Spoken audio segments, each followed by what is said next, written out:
So in today's video, basically I'm starting to weave my Call of the Crow towels, and I'm enjoying it. It's really, really beautiful, as you'll see.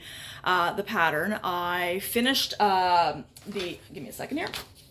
So my pattern, as you know, if you've seen previous videos, I always simplify my patterns from the actual hand-woven patterns. I find that even though they say repeat and stuff like that, I forget to do it, so I just write everything out. And so basically, in terms of the amount of heddles that you needed, for harness 1 you needed 68, harness 2 and 3 you needed 100, and harness 4 you needed 131, okay? Based if you're following exactly their pattern, okay? The threading, even though it's a twill, and usually with the twill you're going to use floating salvages, the pattern was made specifically so that you do not need to use a floating salvage. So basically on either side, you're basically doing the needle, the heddles 2, 1, 3, 4. Okay, you're doing it twice at the beginning and you're doing it twice at the end. Now at the end, you're going to be short 1 based on their count. Okay. But that's not an issue there. What I do find odd though is that I have started actually weaving. Okay, and so let's take a look right here. Let me turn it around. We have actually started weaving, and on my left hand side, for whatever reason, it's not catching this thread, and I do not know why. Okay, now if I had a floating salvage, obviously it would. But if I go on to the right-hand side, look how beautiful the pattern is. Isn't that gorgeous? Okay. If you go on to the right-hand side, everything's caught. So in the end, it doesn't seem to be causing me any huge issues. Doesn't seem to be causing me any huge issues. So I may just cut off that one thread when I finally get to the end, because it never seems to be catching at all. Okay. My tie-ups, basically, once I did, so basically you do the 2, 1, 3, 4 twice.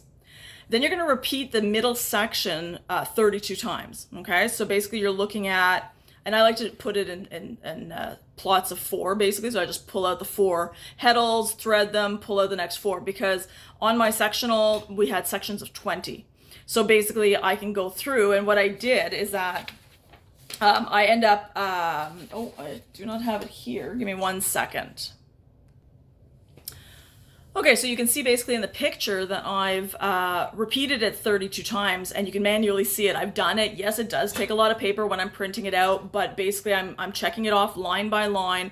I do my 4, and then when I get to the end of my section, basically, which is 20, I know that if it matches the line that I've got on the paper, I should be good to go. But I still, on top of that, because I've learned from mistakes, I go back and I check that 20. Okay, and if they're all in the proper order, I tie it off with a little, in my case, it's a little yellow yarn, and I put it on that bunch to say they've been checked. I don't need to check them again. So if I find that there's a problem, in one of the ones that I got, I'm only going back 20 threads to find that, that problem. My first set of towels a few years back was the Keep It Simple towels, which I think was like over 400 threads. And then you find out at the end that, okay, I screwed up somewhere along the way, right? And at some point you find out, oh, it's right in the middle, of the project, which is, it's frustrating when you're a beginning weaver, right? You can use repair heddles and things like that, but as a beginning weaver, I did not. So I pulled everything out to redo it, and yeah, that was really depressing.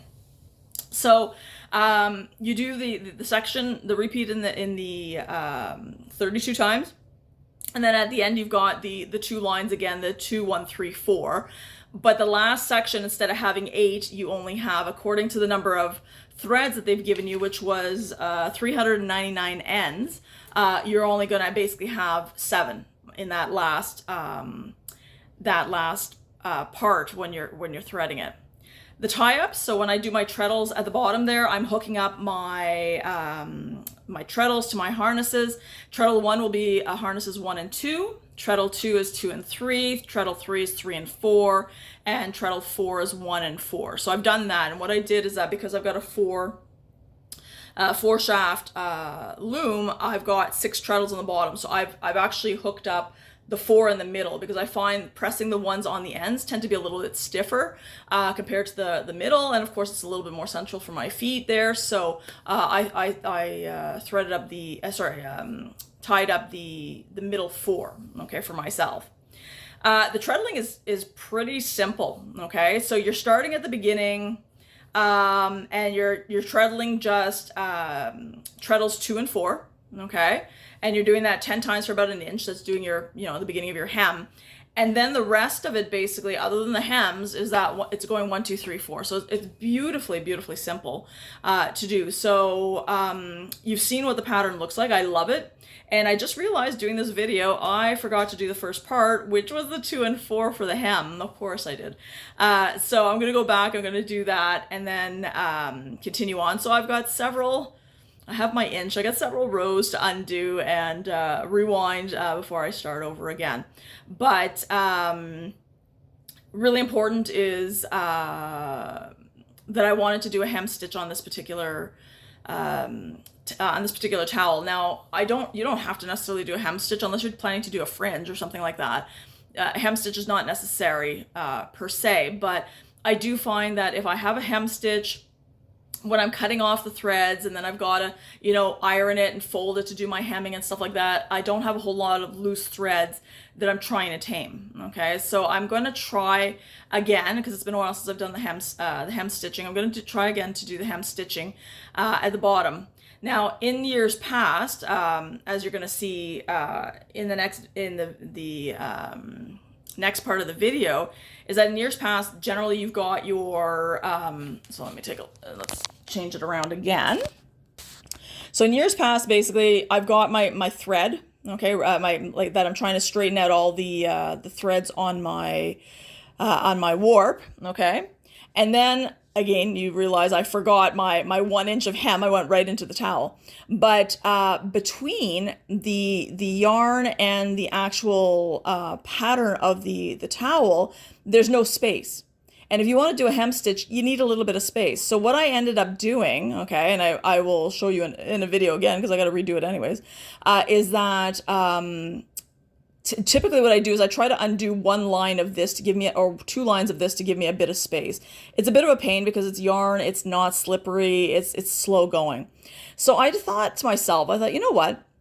Why not try, because I've done this before in a previous video, when I was actually, what was I trying to do? I think I was trying to do the demarcations for hems so that it makes it super easy to iron. And I used a satin embroidery thread. Okay, so I decided, I'm going to take 2 lengths, okay, right here, of the satin embroidery thread. And in those 2 lengths, I continue my weaving, and then I managed to pull it out, and it's super slippery to pull it out, which leaves me this space right here to be able to do my hem stitching. Okay, so let me undo this mistake and then get started again, and then I will come back and I will show you what that looks like. Okay, so right here you're looking at rayon rat tail cord. If you guys do kumuhimo, for example, bracelets, you would know what that is. You could probably get it at a local bead store. I'm guessing that's where I got mine. The other one beside for the hem stitching that I'm using basically is it was satin embroidery thread. This I know works really, really well. It pulls out very, very easily, but I do find that after I've used it like more than once, for example, like the threads seem to separate, and that's a bit of a pain, okay?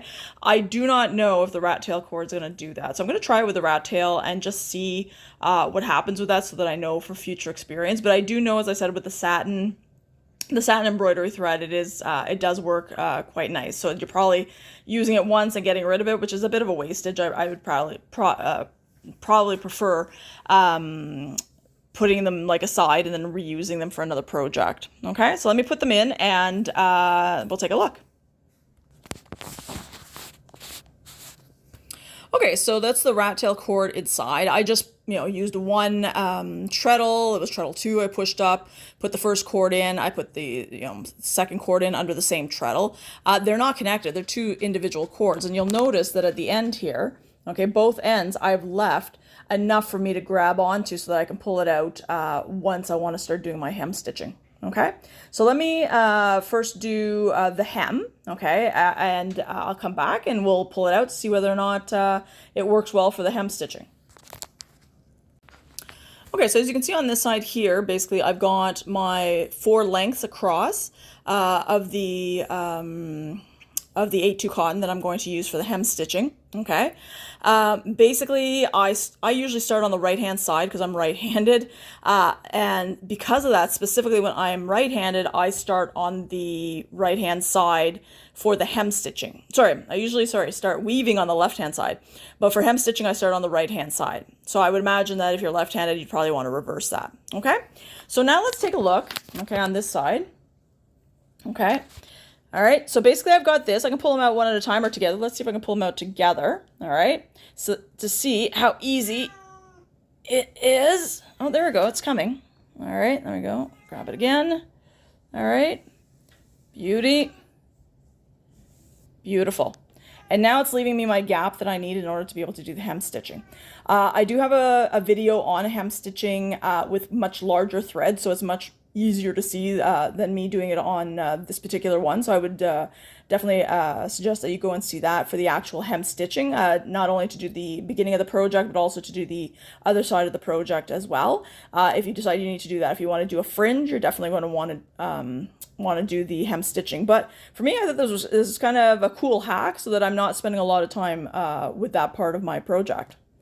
So I hope it helps, and have yourself a great day.